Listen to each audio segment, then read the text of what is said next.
Perfect. Thanks, Flo. And hi, everyone. Thank you very much for joining us on a very sunny lunchtime. And welcome to our webinar on International Day Against Homophobia, Biphobia, and Transphobia, organised both by Equality Network and Scottish Trans. My name is Christopher Clanahan. My pronouns are he, him, and I'm the Policy and Campaigns Officer at Equality Network. Today, I'm also joined by my colleagues Erin Lutz, who's going to be doing some tech and some moderating for us, and also my colleague Florence Olds, who is the Policy and Public Affairs Officer at Scottish Trans, and she will be presenting in the second half of today's webinar. So today's webinar is on the IDAHOBIT theme of the power of communities, which I guess just to say, given the current climate around LGBT rights is more important now than ever. IDAHOBIT is actually taking place this Saturday. And I guess our motivation for really putting this webinar together was to show that even in times of difficulty and where progress towards our equality and our human rights feels insurmountable, there's still little things that we can all do individually and as a community that can make a difference. So just some house rules, first of all. This is a webinar format, so your camera and microphones will be muted at all times, but please feel free to submit questions to us via the chat function, as we will be doing a Q&A at the end. But bear in mind, though, that this is a safe space and we've got a zero tolerance policy for any abusive or discriminatory language. We won't be having a break today. The webinar will run from 1 o'clock until 1:45, 1:45, and yeah, we'll let you go and enjoy the sunshine at that time. But because we're not having a break, if you need to step away from the call, jump out of the call at any time, that's absolutely fine. We'll not take any offence. So next slide, please, Flo. So just a brief overview of what we're covering. We're very quickly going to talk about who we are, what we do, and how we work with communities. And then we'll jump straight into part two, which will be exploring action that we can all take and discussing empowering and creating community groups, starting new campaigns, having our voice heard as individuals, and also how we can use our voices as an ally. And of course, as I mentioned, we will have the Q&A at the end, and Flo and I will do our very best to answer your questions. So next slide, please, Flo. Thank you. So just briefly to touch on who we are, I thought it would be useful to explain that because in our work we've came across some misconceptions about our organisation and it's maybe not clear sometimes to the community exactly what it is that we do and exactly who we are.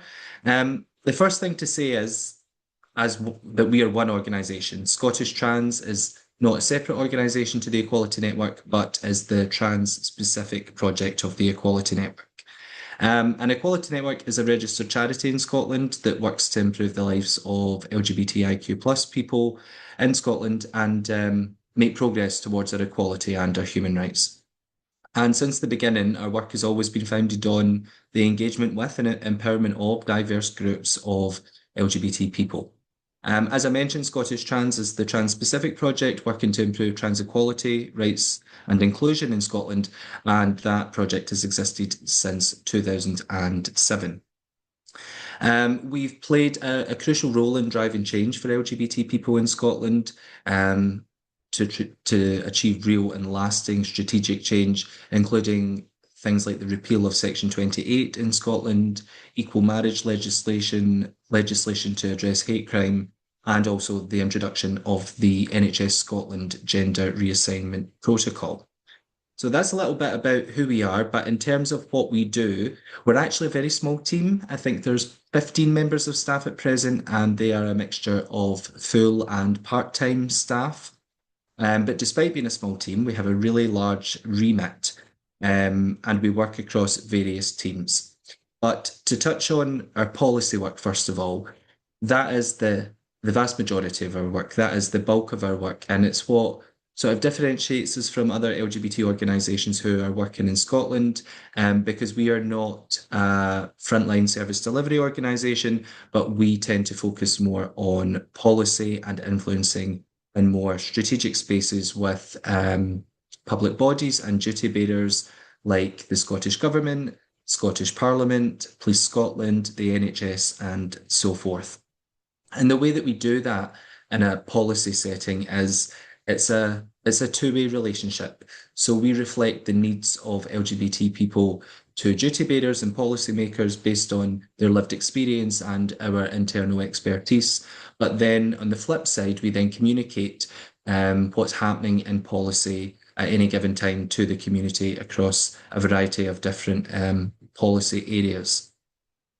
We like to think of it, the best way to probably think of it is having a seat at the table. And that's something that we've had for a long time and something that we will continue to advocate for LGBT people in those spaces. Our workload is currently not focused solely on progressing LGBT rights and equality, unfortunately, and a large part of our work is actually ensuring the non-regression of our hard-won rights and policies and practice that include us in society.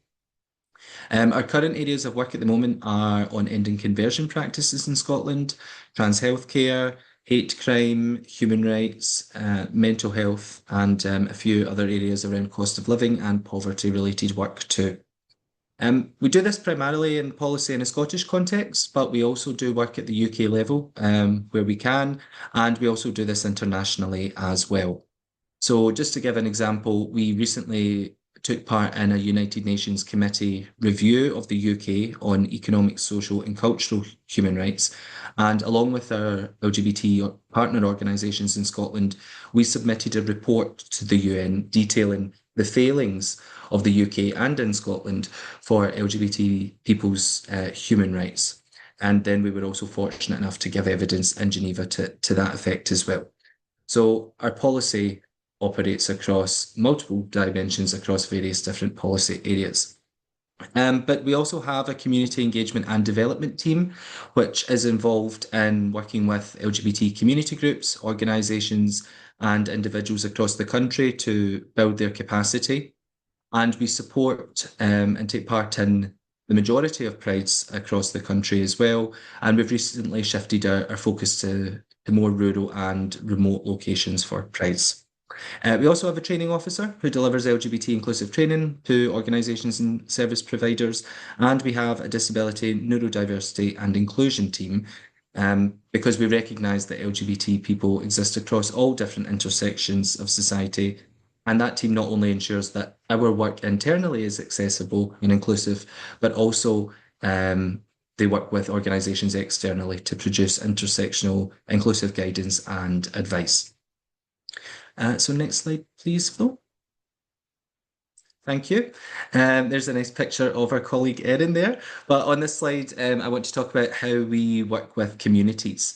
And I guess the first thing to say is that we work with communities in various ways, and we really value the experiences of the diversity within the LGBT community in Scotland and recognise that everybody brings their own experience and their own expertise to advancing LGBT equality and human rights. And to do that, to change the status quo, that's not something that can be done in isolation.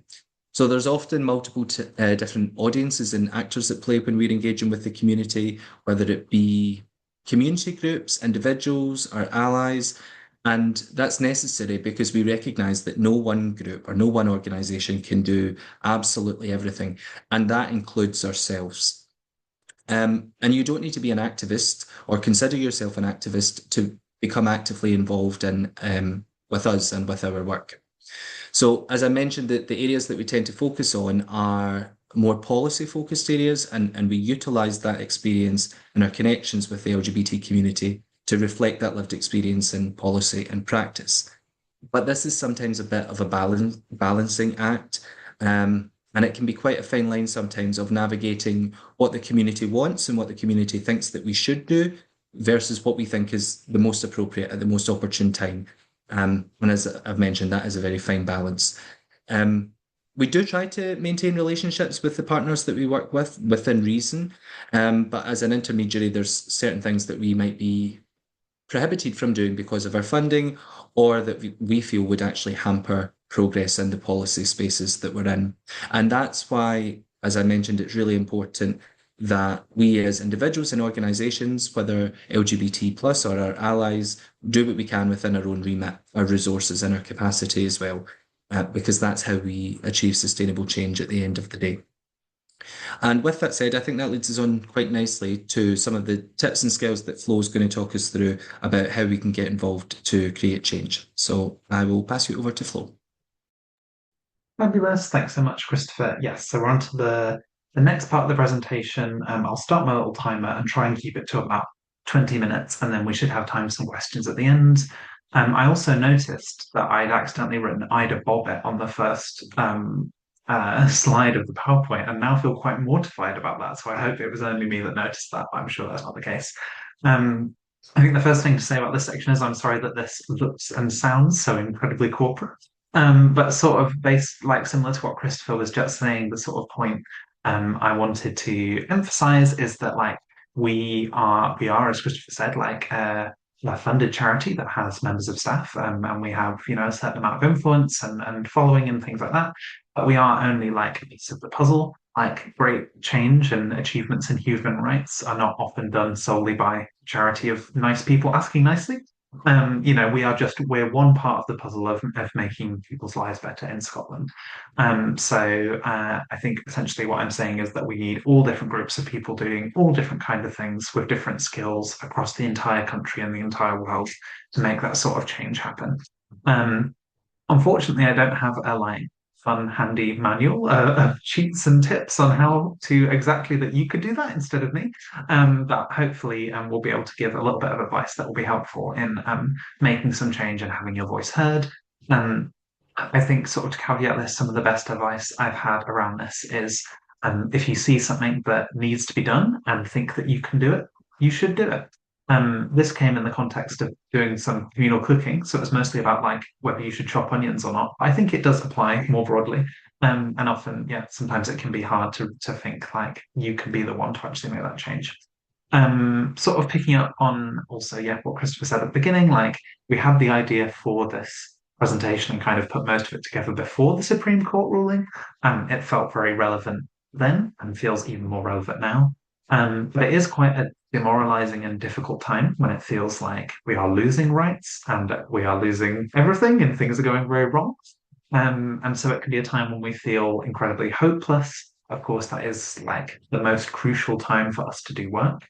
So I think that's why it's important to keep an eye on being like one piece of a larger movement or of larger groups of people who are trying to make that change. Um, and that includes being sort of realistic with yourself about like what you can do as perhaps just one person. Maybe you've got limited time, maybe you've got other things going on. But also, I suppose, to acknowledge that there is still a lot that you can do as one individual, and that's kind of the whole point of the my section of the presentation today is to try and encourage you to think about what you can be doing if you want to make things better for your community. And again, nothing that I will tell you today will unfortunately like just instantly change the world. I think it's really crucial that we still try.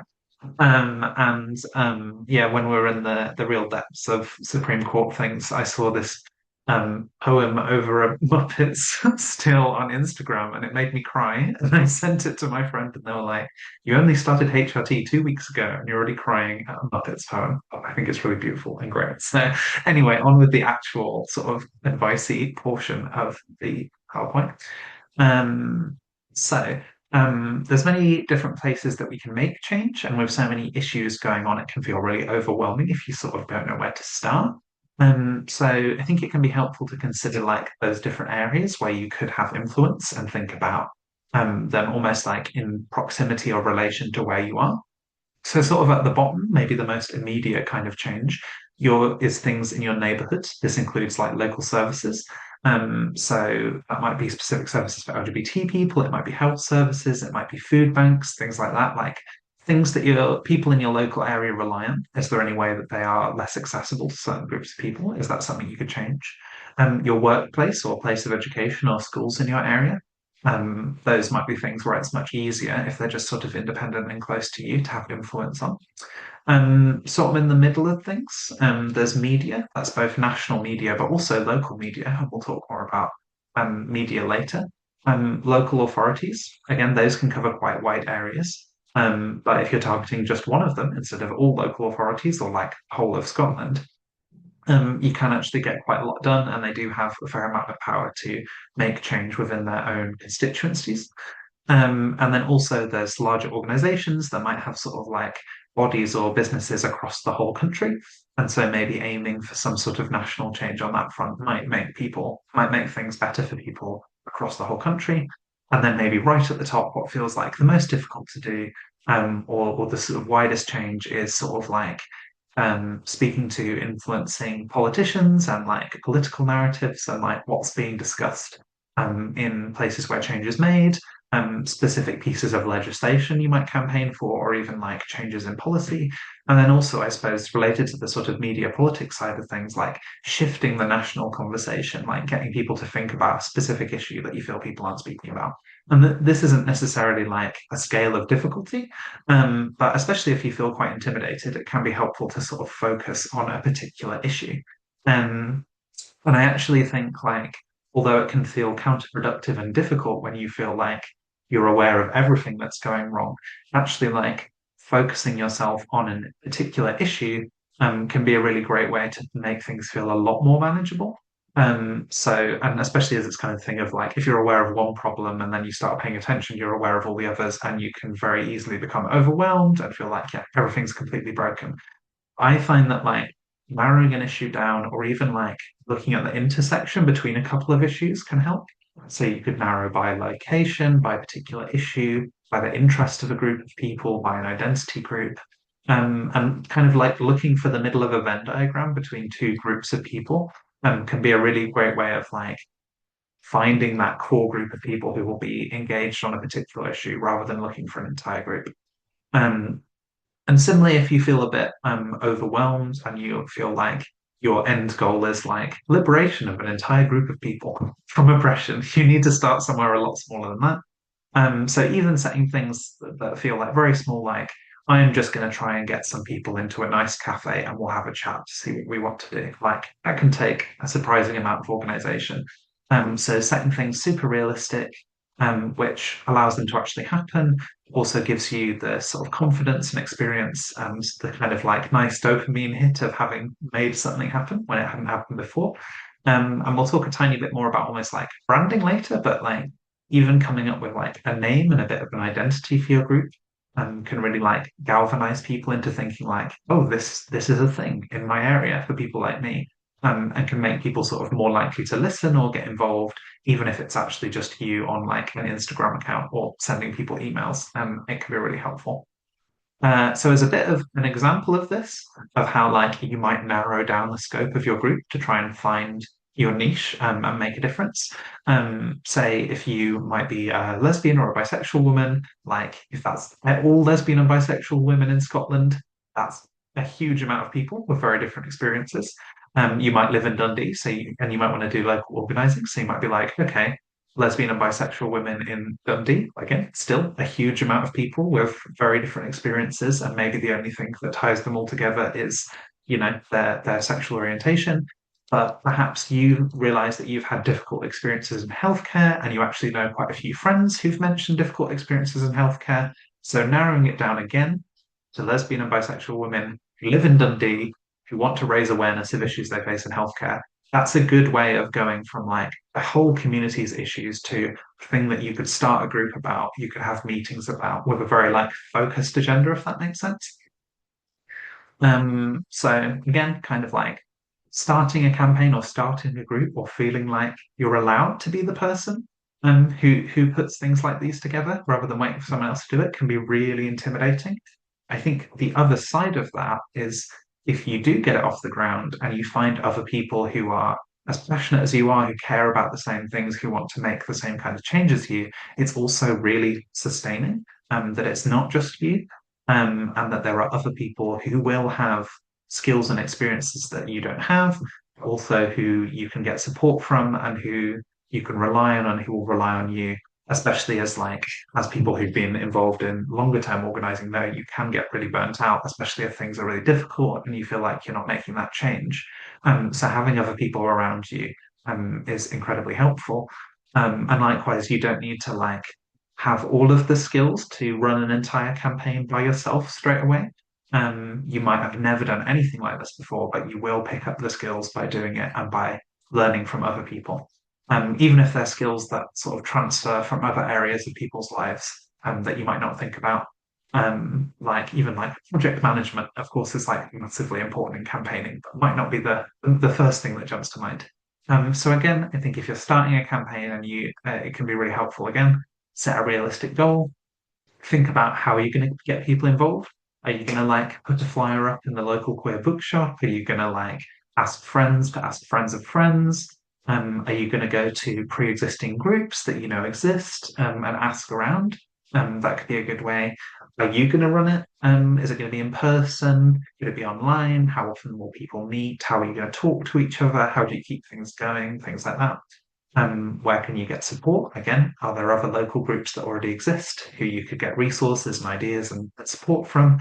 Could you speak to Equality Network, for example, as we have like community development support? And also, like, does it seem like something you want to do long term? Is it like a support group? Do you have a big goal in mind?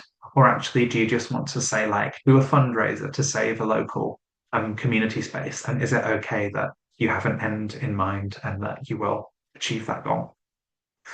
So as a bit of an example of a group that did this in Scotland, the End Conversion Therapy campaign was a group of just like-minded acquaintances and friends who just had a shared interest in LGBT issues. Started with just a chat. I think it was like in Twitter DMs or something. But one person expressed surprise that conversion practices were still happening and weren't banned in Scotland. And so I think they were all quite surprised about this, and so started to looking in to see what could be done, and found the Scottish Parliament's petition system. So they developed a plan for setting up a petition, but then also how they were going to get sort of attention and support for the petition, so it would go through to Parliament. So they started a social media campaign, they emailed their MSPs, they spoke to pre-existing LGBT groups, and they did get the petition accepted by Scottish Parliament's Petitions Committee, and then it got passed on to the Equality, Human Rights and Civil Justice Committee, and then formal work began by the Scottish Government towards a bill to end conversion practices. Obviously, unfortunately, now it seems like the Scottish Government is not doing a bill to end conversion practices if the UK government sort of does it first. But the point is that there has been like 4 or 5 years of work now by the Scottish Government on a piece of legislation to end conversion practices, hours and hours and hours of their time working on this. And they've done public consultations and all sorts of things. And this just might not have happened if this group of just ordinary people didn't get in touch with the Parliament to try and start this petition and get it going off the ground. So you really like can make that higher level change. It takes a little bit of commitment and figuring it out as you go, but it definitely is possible.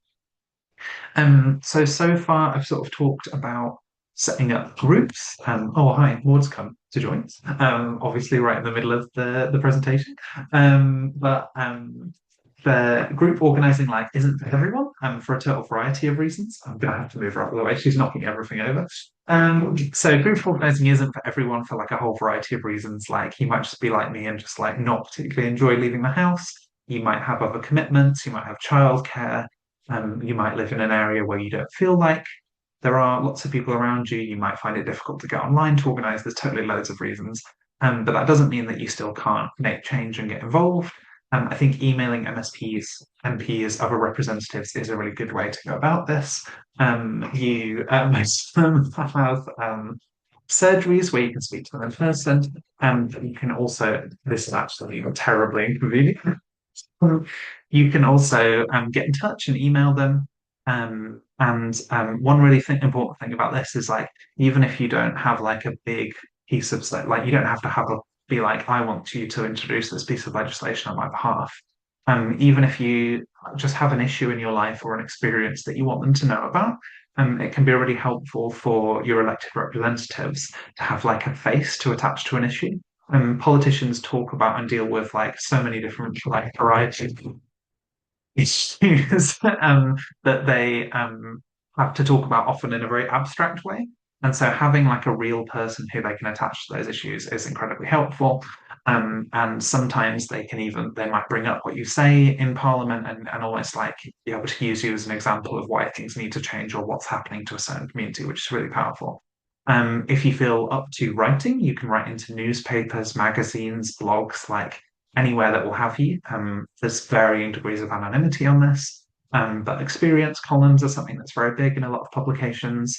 I think there was a really good one recently from an employee at Scottish Parliament about the recent changes to policy around toilets that was really impactful and that I saw shared very widely. Obviously, some we'll talk a bit about writing later, and some people have more confidence than others. Um, but also, if none of that sounds like it's for you, even just speaking to people, colleagues, friends, and family, if it feels safe, just sort of random people that you meet, about your experiences, about the issues that your community faces.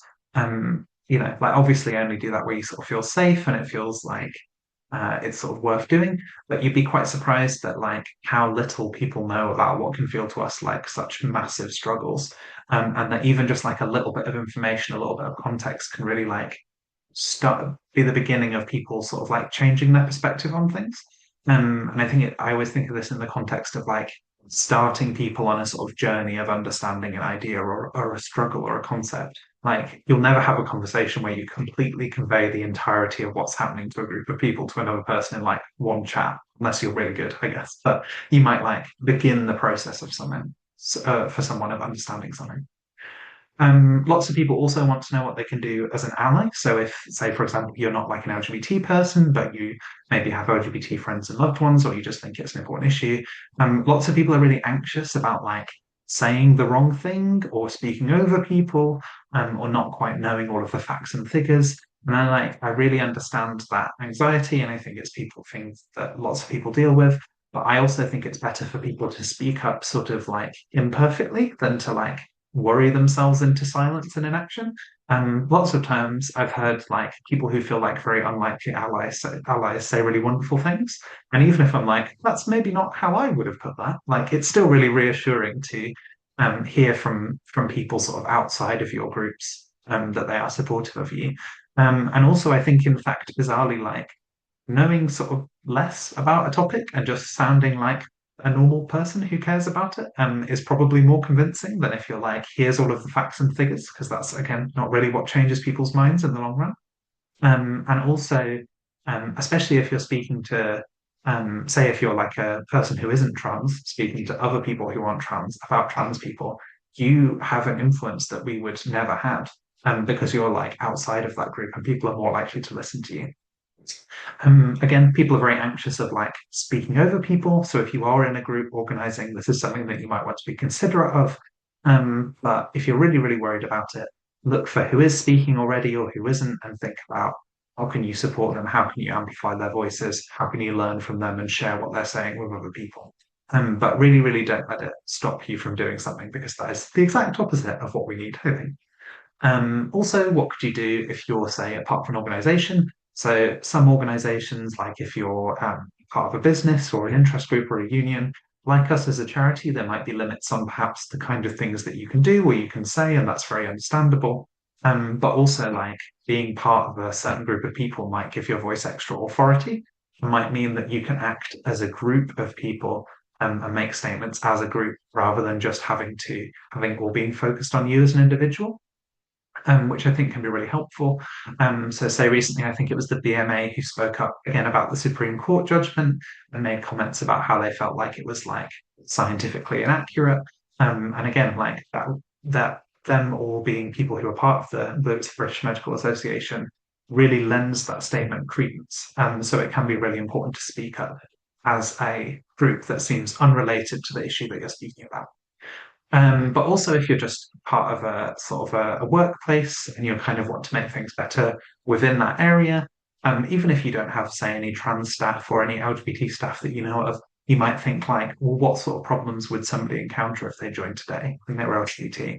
Could there be LGBT training? How do people change their names on systems? Like things like that. So could you make things better in anticipation in case someone joins who is LGBT or is actually feels unsafe about coming out at work? How could you signal to them that you are an ally and that this can be a supportive place to work? Setting up staff networks within your workplace for like LGBT networks or BME networks or disabled networks. This can be a great way of like meeting like-minded people, getting lots of support and allyship from people. And again, being like a group making a change in that workplace rather than just an individual.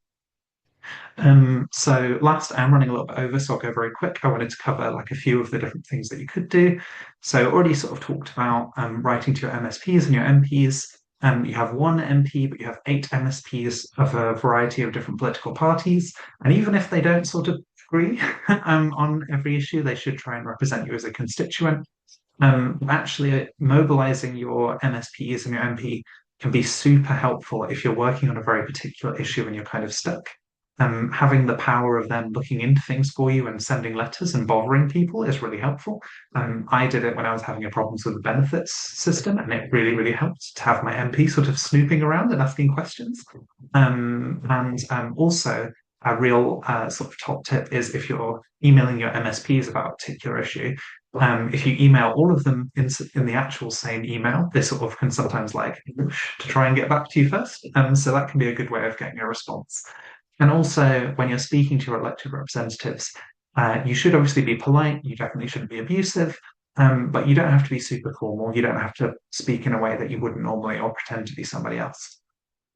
Talked a little bit about letters already, but we have a whole guide on our website about writing letters to newspapers for like opinion columns and letters to the editors. These only have to be short, like 300 words. Often they're tied to like another article that's already happened.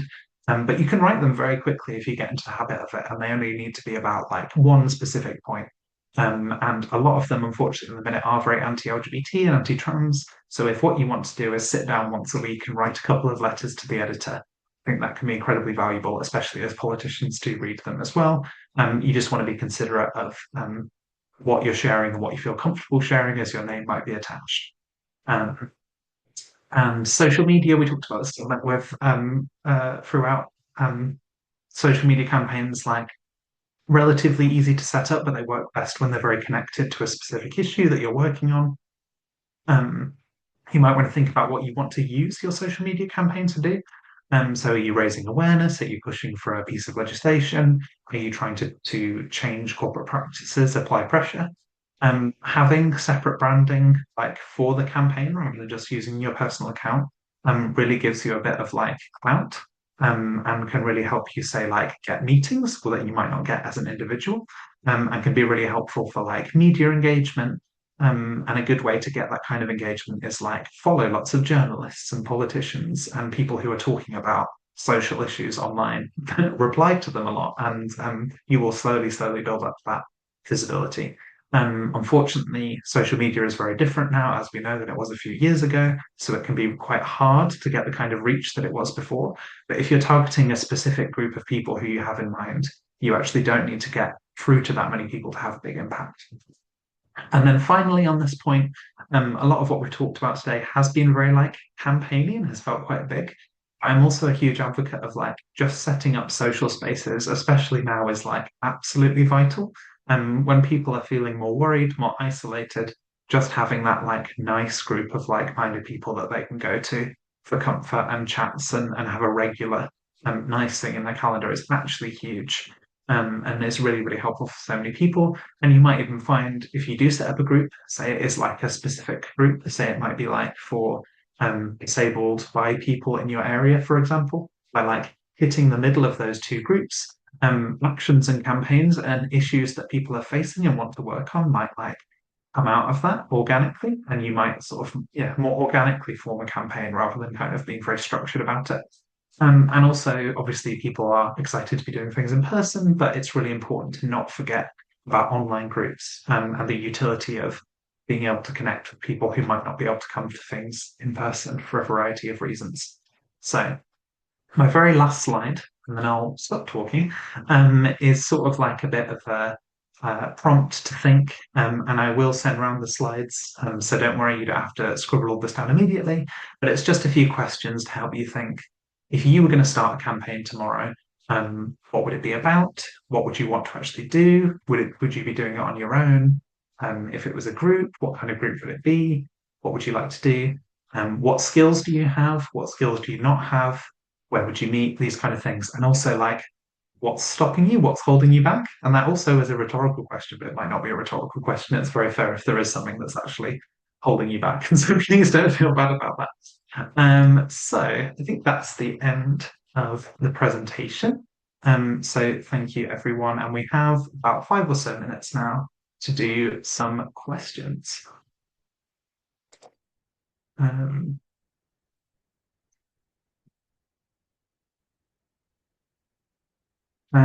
so there is a question that is I've emailed my MSPs and MP getting formulaic answers. How do I follow up?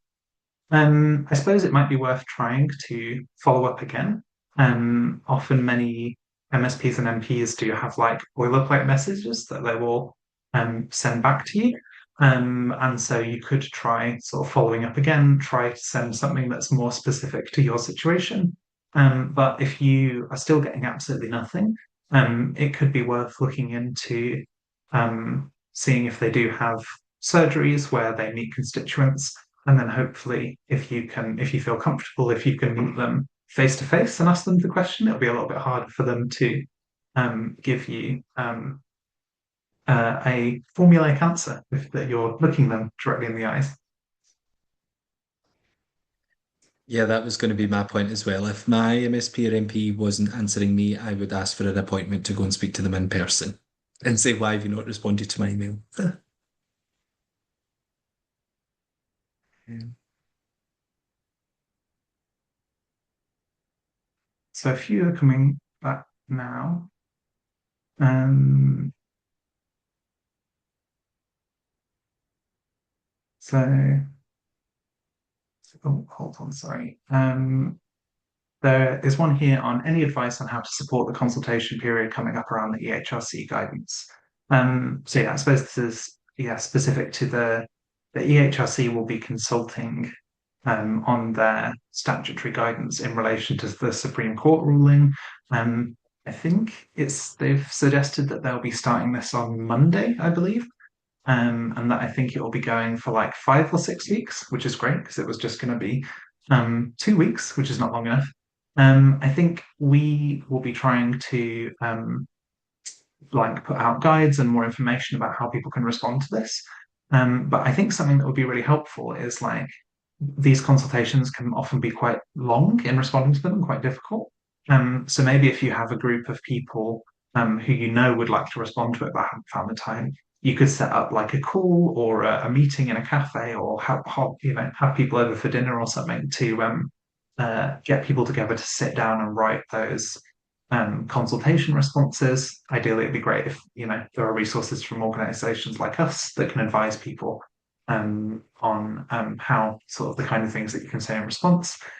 But yeah, just having that knowledge that other people are doing it alongside you can make it feel a bit less lonely and a bit less difficult if it's quite difficult for some people if they're saying very personal and hard things. Um, there is a question here. I've lost it now. I to find it again. Um, so there's a question about how do we find out about other campaigns that are already ongoing and any online spaces that we would recommend.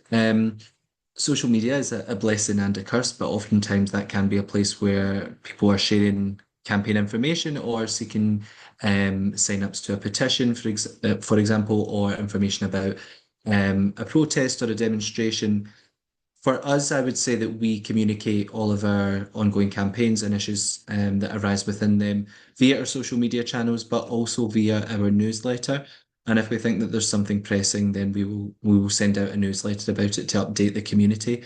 And that's the case for our organisation, but also a lot of organisations have that function as well. So yeah, I would be following organisations on social media, joining online community groups, closed Facebook groups, for example, and also signing up to organizational newsletters.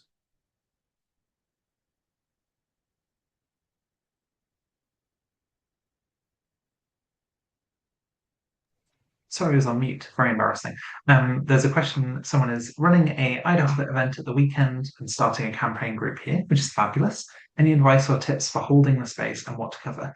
I suppose if it's a physical space, like things like basic things like making sure that if you're advertising it, you share like access details. So like, is it step-free access? Is there a hearing loop? What toilets are available? Things like that are really important. If you can, I think especially at the minute. We find that like making sure that events are in like safe, warm spaces and have food and drink is like a really big thing that people find like really helps them come to spaces. Sometimes like providing childcare can be really helpful for helping certain types of people come along to events. But I would just generally try and be friendly and chat to people and see where things go. And like, especially if you don't have a particular idea in mind already, just see what comes out of the group and the kind of discussions that people have. And I'm sure you'll be grand. Um, it seems that we're taking question by turns, so let's just keep that up. So there's a question here about community engagement and if we have a directory of LGBT groups in Scotland. Off the top of my head, I'm not sure.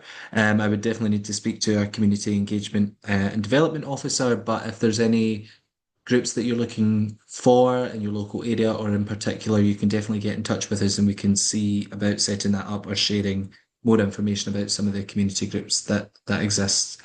We'll probably, I'm not sure if it's on the slides, but we can put our email addresses into the chat at the end. And for this question and anything else, you're welcome to follow up with us if you've got any specific requests.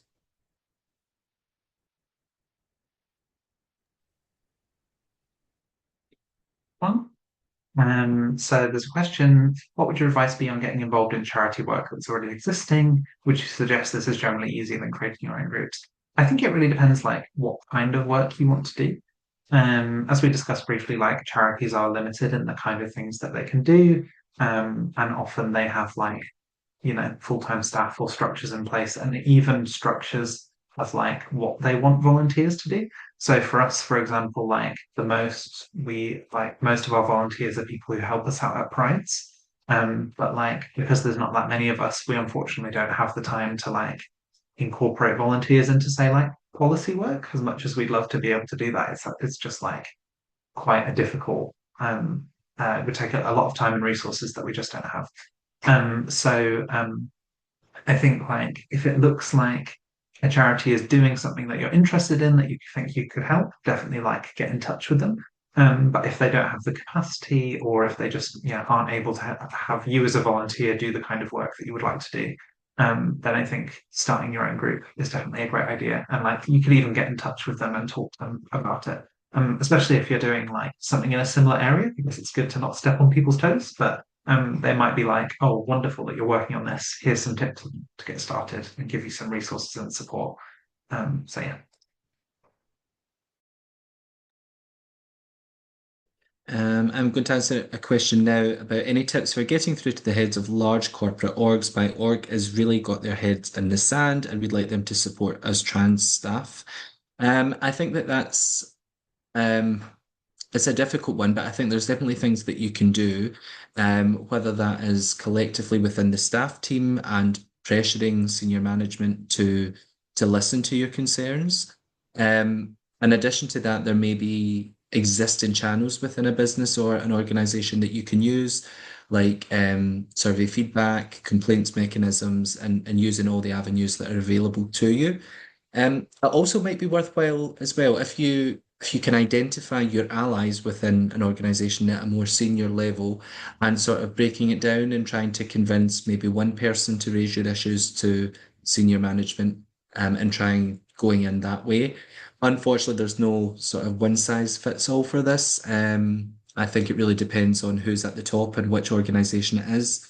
But there's multiple routes to try, and just because it doesn't happen the first time round doesn't mean that you shouldn't give up campaigning to be treated better and support trans staff in the organisation.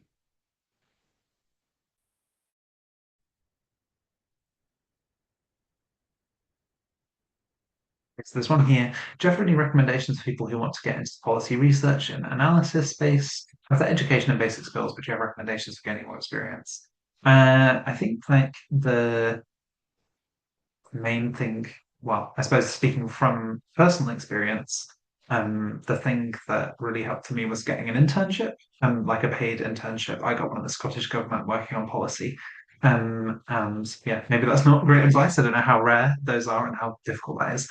But I certainly found that was a good like gateway into learning the kind of things that people do in professional policy work, the kind of language people use, like even how meetings work, stuff like that is incredibly helpful. And it did have a lower sort of barrier to entry than a regular civil service job did. But also, I suppose, like if that's not an option to you, then like on the point of just like starting your own thing, you could start a blog, like or what, I don't know, that sounds very outdated, but like there's lots of people who essentially do policy analysis on like Blue Sky and Twitter and Instagram and get large followings and have a big impact by providing that kind of information there. And I also know that lots of people who are like now more popular online, who are like LGBT people who share lots of information and give their thoughts, are just people who just started and gave it a go and saw an absence and filled it in. So even if you don't feel like an expert now, like make yourself an expert by beginning to do it, I suppose, would be my recommendation.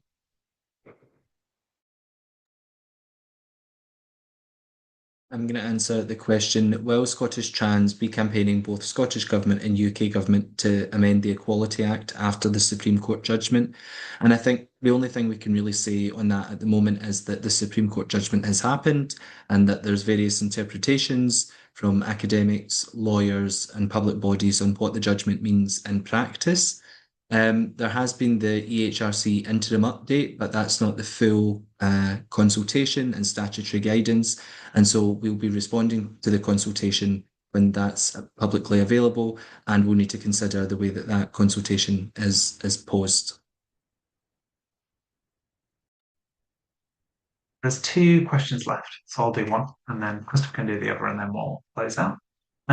So there's a question, the best way to research which businesses or employers are following the EHRC guidelines and sharing that information with other trans people and allies. I suppose as it's so early, it's really hard to tell. And unless they've been public about it, I'm not entirely sure how you would find that out other than just simply getting in touch and ask them about it. Depending on what kind of organization it is, FOIs might be a possible route if it's sort of a public body. But there honestly might just be no real way to know if they're not public about it and you don't know anyone who works there. So I think, unfortunately, just sort of getting in touch and asking might be the only way. But I think we did recently write a letter to the Scottish Parliament corporate body about their decision to follow the sort of interim guidance from the HRC. So if you're looking for ways to sort of ask questions about how that decision was made, it might be worth having a look at that. I can see there was a couple of questions in the chat, so just to make sure that they don't get missed as well. There was a question, any tips for motivating and supporting a group who have a common cause, offering good peer support to each other, but are currently feeling disempowered and tired of doing the emotional and mental labour, despite that being a key aim that formed the group? I think it's just really important to notice that these are difficult times and that maybe work can't continue as it was exactly before the recent weeks and months. I think the best way is to look after each other's health and well-being, and if that means taking some space for a while and reconvening at a later date, that's perfectly acceptable. If that there's other options there that, for example, you could do something creative and change the way that you're working to try and bring a new spin to that work so that the work can continue. And also just taking space together, but away from the work and doing another social aspect or activity, or something that suits the group to try and build that peer support in amongst the group for going back into to tackle the work.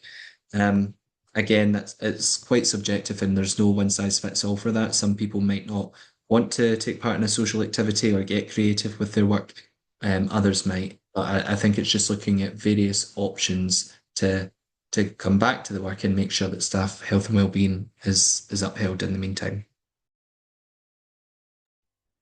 And there's another question in the chat that is about certain groups and organizations use like freedom of information requests as a way to create a climate of fear about written organizing within public sector organizations, especially education.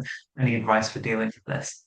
I suppose part of it is just being very sensible about like what you choose to say in written formats and recorded formats, and then in trying to engage with people, say, in meetings or on calls. And yeah, just being very considerate and thoughtful about the kind of things that you say and how they could be misinterpreted. But I think the other is actually having organizations that are very proud of the work that they're doing, say with LGBT groups to be more inclusive. Um, because that kind of fear and shaming only works if an organization is ashamed, I suppose, to some degree. Obviously, some of it is personal targeting, and that's a whole different thing. But this is often a thing that happens where, say, governments or organizations that are trying to do, say, trans inclusive stuff get caught up in endless back and forth discussions about it, rather than just saying, we think that trans people should be able to have nice lives and exist like anyone else, and being very clear and forward and out and proud about their position. And so if you have an organization that is willing to do that, it's much harder for them to be essentially shamed for doing this kind of internal work with groups to make things better. Yeah, and just to add to that, of course, if you are part of a community group or you have friends, you can always ask someone to double check it for you if you're feeling particularly emotional and frustrated and you're putting those thoughts and feelings into words. It is a good idea to have that sense checked as well.